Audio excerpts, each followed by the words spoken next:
Muy buenos días. Son las 6 de la mañana de este jueves 28 de agosto de 2014. Esta es la hora de la verdad y estos son temas y asuntos que trataremos en la grata compañía de ustedes durante las próximas horas.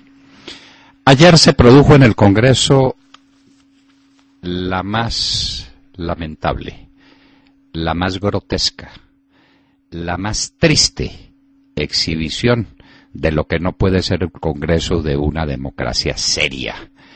A propósito del nombramiento de los magistrados del Consejo Nacional Electoral, lo que se montó fue un verdadero mercado persa. La Unidad Nacional no sabe qué hacer. Los parlamentarios de la Unidad Nacional están impedidos para votar en esa elección. Y entonces, como todo era confusión y todo caos, el ministro Cristo y el presidente de la República le dieron la orden al presidente del Congreso de levantar la sesión contra todo reglamento, contra todo derecho, y levantaron la sesión a la brava, porque iban a perder la aplanadora en el Consejo Nacional Electoral, y la van a perder, salvo que le tuerzan el cuello a la ley. Por fortuna, existe un Procurador General de la Nación que revise a los congresistas y que revise su conducta. Por fortuna. Y seguramente ahora arreciarán más los ataques contra el Procurador General de la Nación, porque querrán tener en la Procuraduría un borrego, un incondicional, como el que acaban de elegir Contralor General de la República, el alcahueta mayor de las futuras barbaridades que van a cometer contra el erario público. Pero lo de ayer en el Congreso fue un espectáculo sin precedentes, bochornoso. Les contaremos la historia y un parlamentario o una parlamentaria del Centro Democrático nos contará los detalles de esta verdadera aberración. ¡Qué vergüenza el Congreso de la República! Señor Name, sabíamos que usted no es un tratadista de ciencia política, que usted no es el heredero de las condiciones de Núñez, pero creíamos que usted era una persona decente y una persona equilibrada y una persona ecuánime. ¿Jugar todo su prestigio, doctor Name? ¿Quedar en evidencia ante los ojos del país por la televisión? ¿Qué tal el truco de quitarle el sonido a la televisión, doctor Name? ¿Usted no se avergüenza? ¿No le da pena? Su papá pudo ser un clientelista, su papá era un hombre de lucha, su papá era un hombre recto. Doctor Name, usted se está jugando los restos de un prestigio que al parecer no valora para nada. La Corte Suprema de Justicia pide a los Estados Unidos que extradite a Andrés Felipe Arias. Andrés Felipe Arias es víctima de una persecución política vulgar del aparato judicial colombiano que está al servicio de la política santista para perseguir a los amigos de Álvaro Uribe Vélez. Se sabe que Andrés Felipe Arias está pidiendo a los Estados Unidos refugio, su calidad de exiliado. Prueba la sentencia de la Corte Suprema de Justicia. El que tenga la paciencia de leerse esas 400 impotables páginas que redactó la magistrada de la Corte Suprema de Justicia no puede llegar a una conclusión distinta. Andrés Felipe Arias es un perseguido político. Y dale con el hacker. Entonces ahora resulta que le encontraron el diario personal, donde a mano dice que fulano de tal es un borrachín y que el otro es un sinvergüenza y que el otro es un traidor. ¿Y eso qué significa? ¿Y eso qué vale? Y es que había que desprestigiar a los amigos de Santos. En una campaña política las cosas se hacen de dos maneras: darle prestigio a la propia posición y a los propios amigos, y darle todo el desprestigio posible a los enemigos. En eso consisten las campañas políticas. La campaña política es una contradicción. ¿Qué tal el desprestigio al que sometieron a Óscar Iván Zuluaga? Que porque había contribuido a quitarle a los trabajadores colombianos las horas extras y las remuneraciones triples en los días festivos, que porque había hecho, que porque no había hecho, que porque era esto, que porque era aquello. ¿Qué tal las campañas del diario El Tiempo con las candidaturas contra Oscar Iván Zuluaga? Pues que en eso consiste la política. Y ahora descubren que un pobre majadero como el hacker, un tipo de quinta categoría que nadie conocía, distinto de sus jefes inmediatos que estaban mirando qué podía hacer para el manejo de las redes por la vía de Internet, ese tipo era el que iba a cambiar la política colombiana, desprestigiando a los amigos de la paz. Una farsa parecida no se ha montado en ningún lugar del mundo. Siguen cayendo niñas enfermas en el sur de Bolívar, en Carmen de Bolívar, por las vacunas, pero no pasa nada, porque como técnicamente las vacunas son perfectas, las equivocadas son las niñas. ¿Cuándo haremos algo con seriedad en este gobierno? Era hora de que el ministro de Salud, aunque él no sabe de eso nada, estuviera con un equipo de científicos allá mirando qué pasa con estas criaturas. Pero no puede ser que lleguen desmayaditas y paralizadas y con unos síntomas atroces y el ministro, el doctor Gaviria, economista muy ilustre, habla de las vacunas y dice que eso no tiene problema ninguno, que eso no son las vacunas. Y no va a una comisión de expertos de primera línea. ¿Será que es que no hay médicos y no hay especialistas en Colombia suficientes? Tráigalos de cualquier parte. Pero no nos digan que centenares de niñas entran con estos síntomas y que, no, es que es un proceso psicológico. Están en una especie de trance psicológico. No sean ridículos.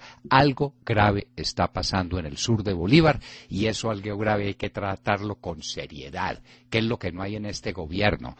Doctor Alejandro Gaviria, usted ha sido un hombre serio. Por lo menos si ha sido serio como economista, sea serio en el manejo de esta situación. Usted no sabe una palabra de estos temas. Pero aquí en Colombia hay científicos de primera condición. Lléveselos al sur de Bolívar y hágale frente a esta situación. El sur de Bolívar queda lejos y estas niñas son humildes, pero merecen el mismo tratamiento que merecerían sus hijas, doctor Gaviria.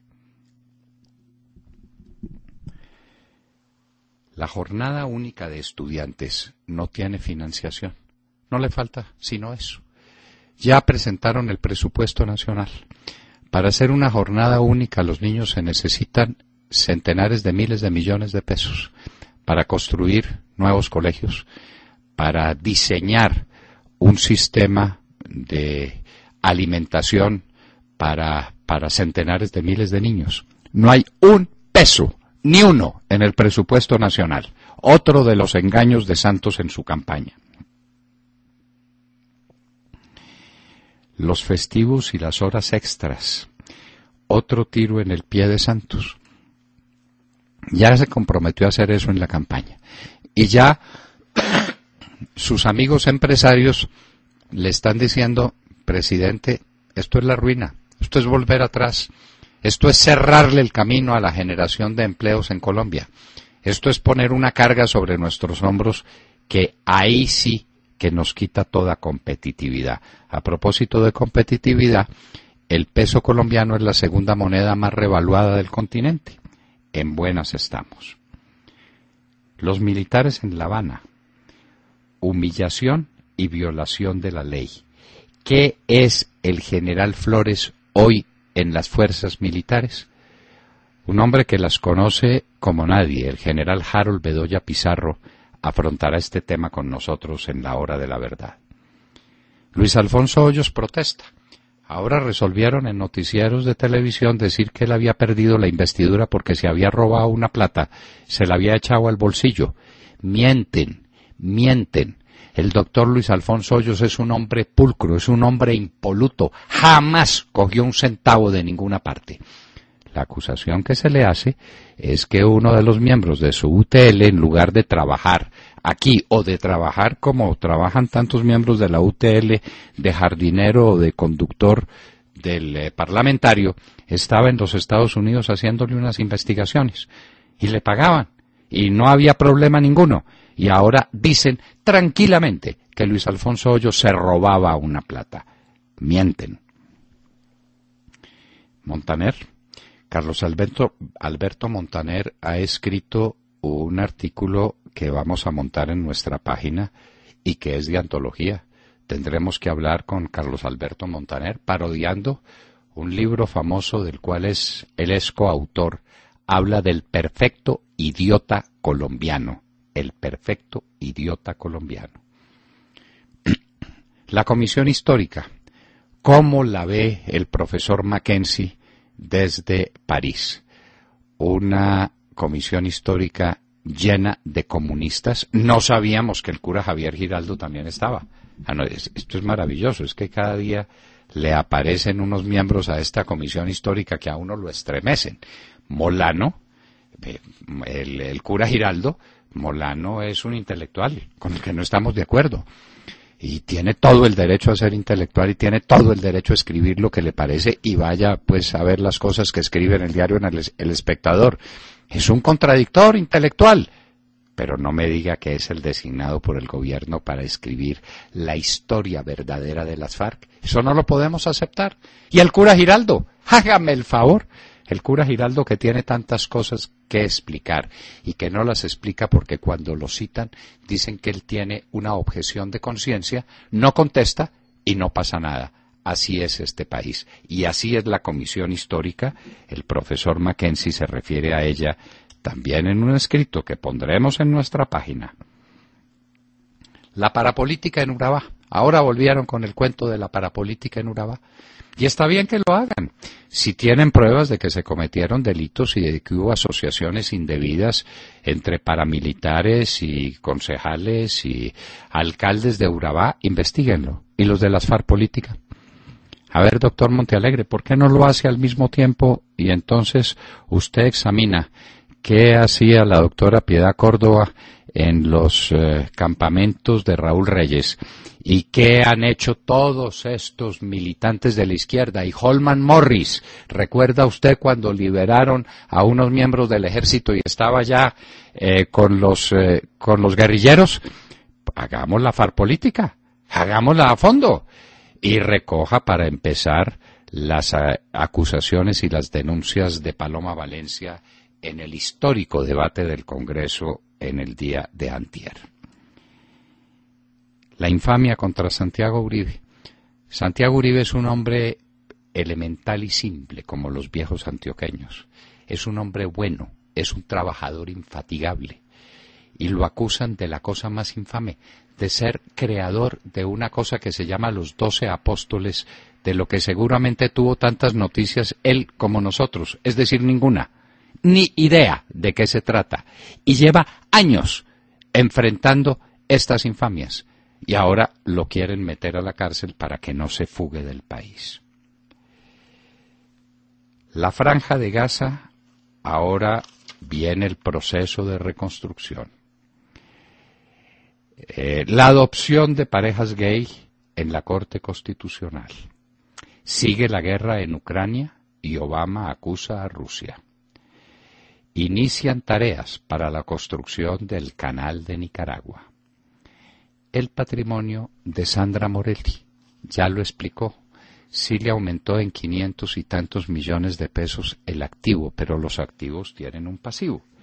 Por eso cuando nosotros hablamos del patrimonio de Juan Manuel Santos, que dio un saltico de 23.000 millones a 34.000 millones entre los años 2009 y 2011, son nada menos que 11.000 millones de pesos más. Nosotros hacemos la relación entre el activo y el pasivo y el patrimonio. Nosotros hacemos la cuenta como es. Un activo total de 35.000 millones de pesos, un pasivo corriente de 6.000 millones de pesos. Total, un enriquecimiento sencillamente fabuloso de 9.000 millones de pesos en un año, cuando era candidato a la presidencia de la República y empezaba a ejercer las funciones de presidente de la República en el 2010. Nadie dice nada. Silencio, silencio, ni una palabra. Y en Hoy en la Historia recordaremos un personaje importantísimo, en el mundo de la filosofía del derecho, y especialmente del derecho internacional. Se dice que es uno de los creadores del derecho internacional. Nos parece que al lado de Suárez, del padre Victoria, bien puede contar Hugo Grocio, con su libro famoso sobre la guerra justa y la paz. Hugo Grocio, un holandés que conmovió el pensamiento político y jurídico de su época en el siglo XVII. De todo esto y de mucho más hablaremos con ustedes en las próximas horas, en la hora de la verdad. Muy buenos días a todos. Bueno, el cuento del hacker ya da risa, la verdad, con las supuestas pruebas contundentes que han filtrado. Ahora hablan de un diario que bien podría ser el delirio de un loco, y que no es más que una agendita llena de apuntes y reflexiones de dudosa calidad, la verdad, en la que la principal estrategia parecía ser la de desprestigiar, como si desprestigiar al opositor fuera un delito, ¿no? En los apuntes del hacker, que fue contratado por el Centro Democrático y que también trabajó con JJ Rendón, recuerdan, y con Carlos Fernando Galán también, lo supimos, que también trabajó con él, pero por supuesto con ellos no espiaba, no, solo espiaba con el Centro Democrático. Bueno, pues lo digo con toda la ironía, claro. Se registran estrategias en ese diario, entre comillas, se registran estrategias de desprestigio contra el senador Iván Cepeda, a quien pretendían atacarlo con el tema de la Unión Patriótica, la Marcha Patriótica y relacionarlo con las FARC. También habla de los hermanos Juan Manuel y Carlos Fernando Galán y Rodrigo Lara, a quienes se les señalaría como aliados de los asesinos de sus padres. Y también había una lista de perfiles de congresistas allegados al gobierno en los que se les señala de haber recibido mermelada. En definitiva, pues a mí esto me parece pura lógica y simple lectura de periódicos. Yo no soy espía, ni más faltaba. Y bueno, lo que señala esos apuntes uno lo puede saber sencillamente leyendo los periódicos. No hace falta ser ningún agente 007 como ahora lo quieren hacer aparecer. Pregunto, ¿quién filtró el supuesto diario del hacker al senador Benedetti? ¿Dónde están las pruebas contundentes de su trabajo de espionaje que afectaron a la campaña? ¿La estrategia de desprestigio es ahora un delito? Pregunto. ¿Acaso se requiere de espionaje para investigar lo que está en todos los medios de comunicación y todos sabemos? ¿A dónde quieren llegar con este show tan ridículo? Y es verdad que tras decir semejantes disparates, este técnico informático graduado de hacker no cumplirá ni un solo día de cárcel. Claro, ese es el acuerdo. Ese es el acuerdo, que no cumpla ni un solo día de cárcel para decir estas fantochadas, estas baboserías. Es que no hay palabra en el lenguaje castellano para referirse a la idiotez que supone el cuento del hacker. Ahora le toman su libreta personal de apuntes donde dice una cantidad de majaderías. Por ejemplo, el ataque a los Galán. ¿Usted cree, Montserrat, que en alguna parte en el Centro Democrático se hubiera autorizado una campaña contra los Galán que porque están asociados con los asesinos de su padre? ¿Usted cree que en alguna parte se hubiera caído en esa bajeza? ¿Y eso como para qué? ¿Y eso cuándo se iba a hacer? No se le olvide que al hacker lo intervienen a comienzos de mayo y que las elecciones presidenciales iban a ser el 25 de ese mes. Y entonces la campaña de desprestigio, ¿cuándo se iba a hacer? ¿Y en qué consiste una campaña de desprestigio? Pues una campaña de desprestigio político es una campaña hablando mal del rival. ¿Usted quiere que tomemos los editoriales y las caricaturas del Tiempo en contra de Oscar Iván Zuluaga? Claro, y las columnas de opinión, claro. Eso es campaña de desprestigio. Pero es que esa es la política, Montserrat. Y Yo no puedo es ilegal, hacer política. Pregunto. Nadie puede hacer política sobre la base de decir que el contendor es un patricio, que el contendor es un intelectual maravilloso, que es el mejor ejecutivo que ha nacido, para tratar de derrotarlo después. ¿Cómo? El desprestigio es ese, poniendo de realce las debilidades, las flaquezas, las contradicciones, los defectos que tiene el rival. La política es esa. ¿Cómo le parece? Y no solamente iban a desprestigiar a estas personas, sino que ahora sale el hacker con el cuento de que iba a desprestigiar también a la señora Vicky Dávila. ¿Nos quiere decir cómo y para qué? ¿Y qué sentido tiene eso? Oscar Iván Zuluaga haciendo campaña para desprestigiar a Vicky Dávila. Pero ¿a quién se le ocurre? Pero además, si así fuera, ¿de qué clase de delito se trata? Mientras eso no coincida con un delito de calumnia e injuria, yo puedo decir, fulano de tal tiene cortos alcances intelectuales y tiene corta ilustración. Bueno, esa es mi opinión, ese es mi parecer, y pienso de esa manera y lo propongo así. ¿Eso es un delito? Pero no, por favor. No, por favor. Mire, doctor Londoño, los oyentes, por supuesto, opinan sobre este tema. Y dice un oyente que firma como Ojir, dice, doctor Londoño, Sepúlveda no es un nerd, pero tampoco es un pobre diablo, y entre más lo minimice, más mal queda Oscar Iván Zuluaga, quien lo contrató, y Hoyos, quien ingenuamente lo llevó donde Pardo, feroz enemigo del uribismo. Pero es que no se le olvide a este oyente que tan amablemente nos envía su opinión, que también trabajó para JJ Rendón, que es la campaña del presidente Juan Manuel Santos, y también trabajó para Galán, lo supimos ayer, ¿no? O sea, que uno es un espía para unos, pero para otros no. ¿Cómo es eso? ¿Y dónde están las pruebas para resumir, no? Pero, Montserrat, para este querido oyente a quien le agradecemos mucho sus críticas, porque de eso nos nutrimos, le queremos decir que lo estamos minimizando como gran agente político del Centro Democrático. Él es un operario de computadores y en esa materia debe ser habilísimo, debe ser maravilloso, un operario, un técnico, un pragmático de los computadores. Eso es jefe político, diseñador político de una campaña, el hombre que tenía en sus manos el porvenir del Centro Democrático. Eso es una ridiculez. Desde esa perspectiva es un pobre diablo. Es el último a quien el Centro Democrático se le habría ocurrido consultar para ver cómo tiene que ganar las elecciones. Eso es lo que estamos diciendo. Y no lo conocimos, no supimos de su existencia, no lo vimos ni sabíamos que trabajaba en ninguna parte.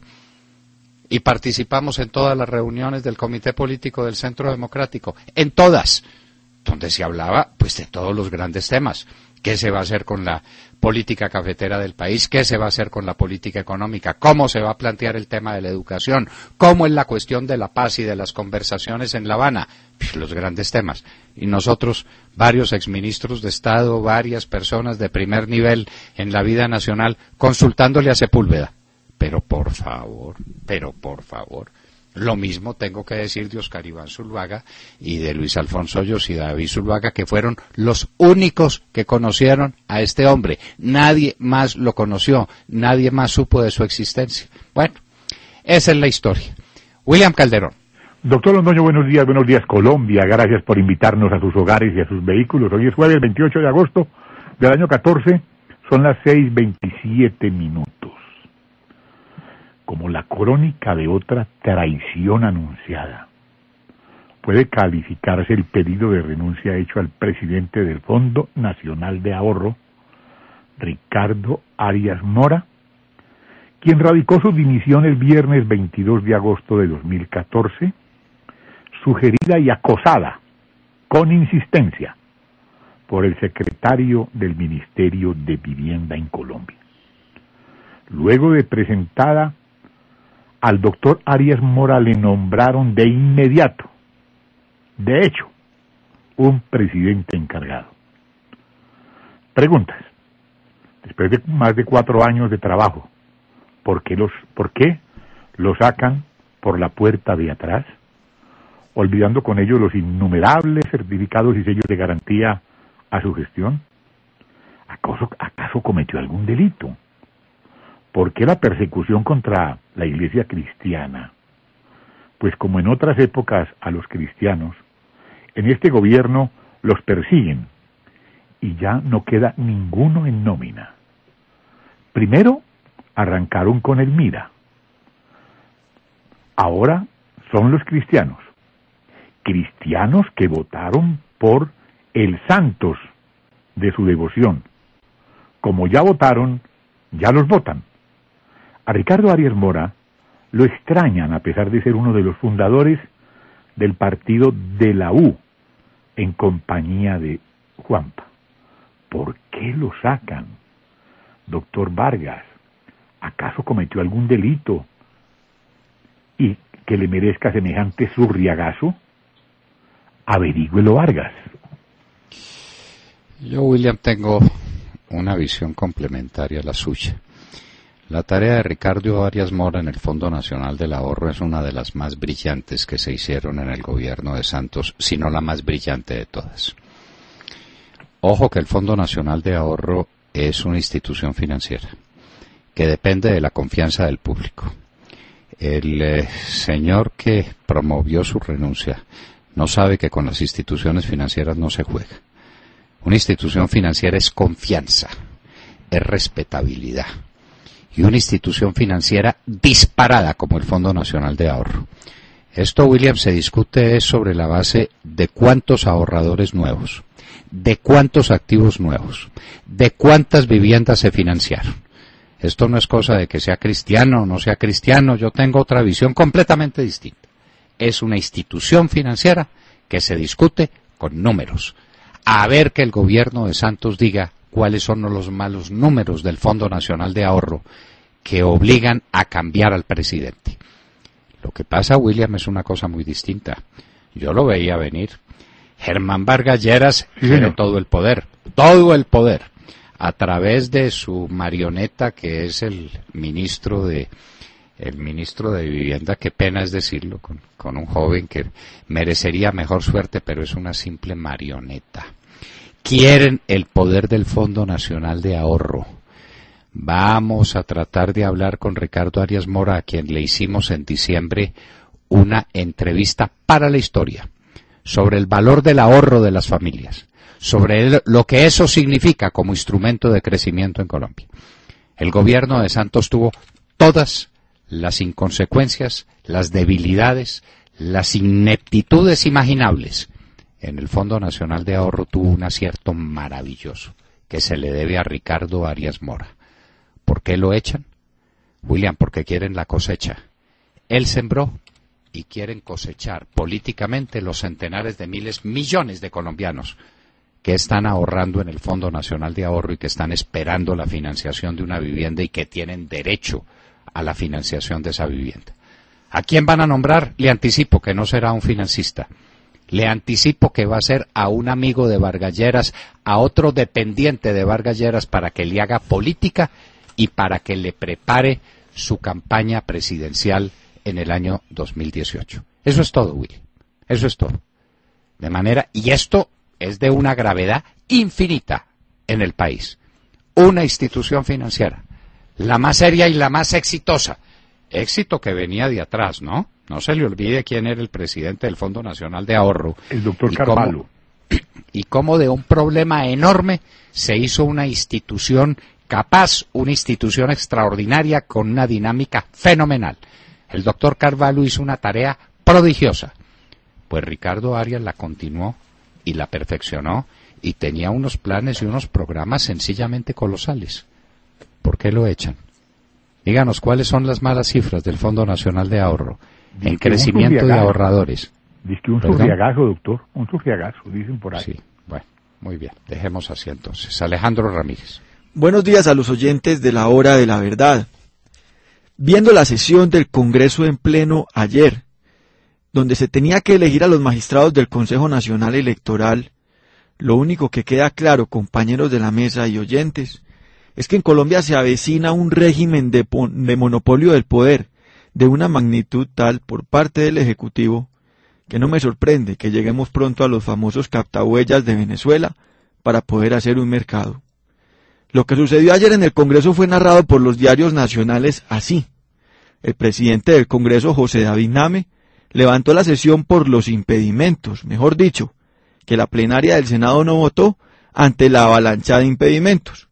Pero lo que realmente sucedió fue esto. A los 40 congresistas que se declararon impedidos, les fueron votando sus impedimentos uno a uno, y al irlos aceptando la plenaria, a la Unidad Nacional se les iba perdiendo las mayorías para elegir a los magistrados de su favor.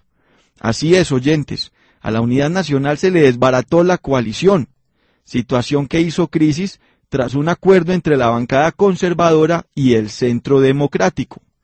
Al percatarse de esta coalición, el ministro del Interior Juan Fernando Cristo le pidió al presidente del Congreso José David Name levantar la sesión e impedir la elección de los magistrados. Escondiéndose, los congresistas liberales y de Cambio Radical intentaron disolver el quórum, pero los congresistas del Centro Democrático empezaron a tomarles fotos con sus celulares para demostrar que permanecían en el recinto. Y como no pudieron disolver el quórum, arbitrariamente el presidente del Congreso levantó la sesión, lo que se considera una ilegalidad según la Ley Quinta, que es el reglamento del Congreso, pues no fue suspendida, por lo que se avecinan investigaciones disciplinarias contra el presidente del Senado y los congresistas de la Unidad Nacional. El caso de Yair Acuña fue calificado como vergonzoso. Al congresista se le había aceptado el impedimento presentado y no se retiró del recinto. Como le tomaban fotos, se fue a esconder. Esto es una violación a la Ley Quinta. Les recordamos a los oyentes que un representante del Valle del Cauca perdió su curul al comprobarse que pese a aceptarse un impedimento permaneció en el recinto. Lo que estaba sucediendo en el Congreso era de magnitud tal que a los televidentes les quitaron el sonido para que no se enteraran de lo que estaba sucediendo. Lo último que oyeron los televidentes fue a Germán Navas Talero, representante del Polo, quien cerca de un micrófono de la mesa de presidencia vociferaba sobre las amañaduras y trampas de la Unidad Nacional. Doctor Londoño, la plenaria ha sido aplazada para hoy a las 10 de la mañana. Y hoy vendrán con quién sabe cuáles argumentos, seguramente con un concepto de algunos miembros del Consejo Nacional Electoral diciendo que estos parlamentarios no tienen ningún impedimento. ¿Son ellos competentes para eso? Los impedimentos los resuelve la persona que la tiene que resolver de acuerdo a la ley. Esa persona es el propio Congreso de la República. ¿Y a qué se deben los impedimentos, Alejandro? Es que usted nos dejó el cuento en la mitad. ¿Por qué razón están proponiendo impedimentos los parlamentarios? Por investigaciones del Consejo Nacional Electoral, doctor Londoño. Por eso, si están investigados, no pueden participar en el nombramiento de las personas que van a resolver las investigaciones que respecto a sus propios intereses están iniciadas. Eso es elemental, yo no puedo nombrar mi juez. ¿Cómo voy a nombrar mi juez? Eso es obvio, están impedidos. Como están impedidos, pues se tienen que hacer a un lado, salvo que incurran en una causal de pérdida de investidura, y se van a quedar sin investidura todos. Entonces, ¿qué hacer en medio de semejante caos? No seguir las instrucciones de Juan Fernando Cristo. Doctor Name, tenga vergüenza, usted es el presidente del Congreso. El señor Cristo es el ministro del Interior de otra rama del poder. Usted tiene autonomía, usted tiene independencia, usted la tiene que hacer valer. Usted no es un servil mandatario del Poder Ejecutivo. Usted es el presidente del Congreso de la República. Manéjelo, afróntelo. Las cosas son como son. ¿Y qué vamos a hacer si los miembros del Congreso están impedidos como están impedidos? Evidentemente impedidos. Le repito, Alejandro, ¿usted puede elegir su juez? No, pues ¿cómo va a ser? Bueno, ¿cómo va a ser? ¿Cómo va a ser? Pues claro que ¿cómo va a ser que uno elija su juez?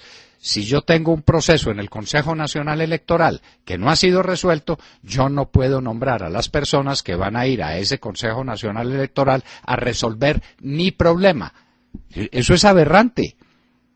De manera que el espectáculo de ayer es el más triste espectáculo que se ha dado en el Congreso de la República en muchísimo tiempo. De modo que esto necesitará un hacker para desprestigiar al Congreso. Eso es como ver una sesión de diputados de Venezuela, doctor Londoño. Pues más o menos. Presidida por Diosdado Cabello. Así Ahora es. el Diosdado Cabello es el doctor Name. La diferencia es que Diosdado Cabello al menos tiene autonomía para hacer las bestialidades que hace. Y por ejemplo, para quitarle la investidura de miembro de la Asamblea a María Corina Machado. Pero este señor depende de Juan Fernando Cristo. Y de lo que le digan desde Palacio, seguramente el ministro de ministros, ¿cómo se llama? Ministro de la Presidencia de la Superministro. República. El superministro. Él también debía estar llamando, ¿no? Me imagino, dicen los congresistas que llamaban de presidencia. Bueno, y entonces, ¿quién llamaba de presidencia a decir que había que levantar la sesión como si levantando la sesión desaparecieran los impedimentos? ¡Qué vergüenza! Y en un minuto estaremos con el señor general Harold Bedoya Pizarro, general en uso de buen retiro, miembro de la Reserva Activa de las Fuerzas Militares de Colombia, para que hablemos de este tema de La Habana y de la nueva estructura del ejército colombiano, a ver si logramos entenderla. En un minuto, Harold Bedoya Pizarro estará con nosotros en la Hora de la Verdad.